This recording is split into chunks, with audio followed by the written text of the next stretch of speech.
Қазақстан Республикасының президенті Қасым-Жомарт Тоқаев еңбек адамдары ерекше құрметке лайықты, әрі оларды үнемі елеп бағалауға шақырады. Қазақмыс корпорациясында әр еңбеккердің орын ерек. Сондай кәсібіне адал жандардың бірі Гүлнар Сәулембекова Жезқазған байыту фабрикасына 30 жылдан астам өмірін арнаған. Компрессорлық құрылғылар машинасы жайлы бейнематериалға назар аударайық.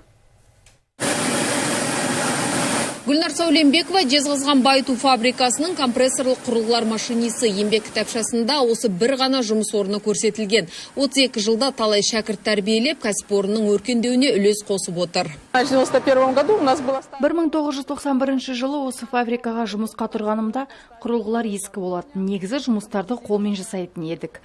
Қазір ғой барлығы автоматтандырылған. Дегенмен де қырағылық танытқан аса маңызды. Себебі шалыс бассаң, жоғары қысымды ауаға толы құрылғылар жарылып кетуі әбден мүмкін. Бұл жерде өрт қаупі жоғары, сондықтан қауіпсіздік техникасын ұстанбасаң болмайды.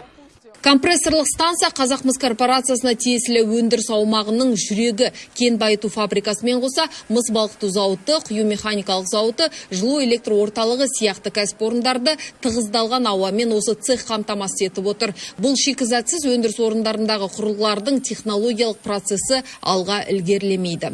Сжатый воздух необходим для... Ауаны қысу процесі секунд сайын үздіксіз жүреді.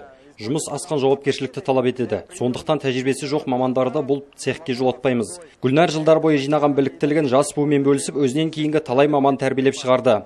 Осы цехты таптаза ұстап тұр. 2014 жылы жөнделгенмен әр құрылғы су жаңа сияқты мінсіз жұмыс істеп тұр. Цех компрессорной станции Мен 12 жыл бұрын осында келгенде Гүлнар ұстазым болды. Осы цехта еңбек ететін барлық маман осы кісінің шәкірті. Өте еңбекқор, өз жұмысын бүге-шігесіне дейін біледі. Цехте 2 ауысыммен 11 адам еңбек етеді, 12 сағат тік тұрып жұмыс істеу екінің бірінің қолынан келмейді. Сондықтан мұнда өз кәсібіне адал әрі білікті мамандар ғана іріктеледі. Айта кетейін, байыту фабрикасында 6 негізгі цех пен 9 қосалқы учаскеде 2000-ға жуық жұмыскер тер төгеді. Айзада Оразхан, Нұрлан Бақыт, Роман Капылов, Сарыарқа телеарнасы үшін арнайы Ұлытау облысынан.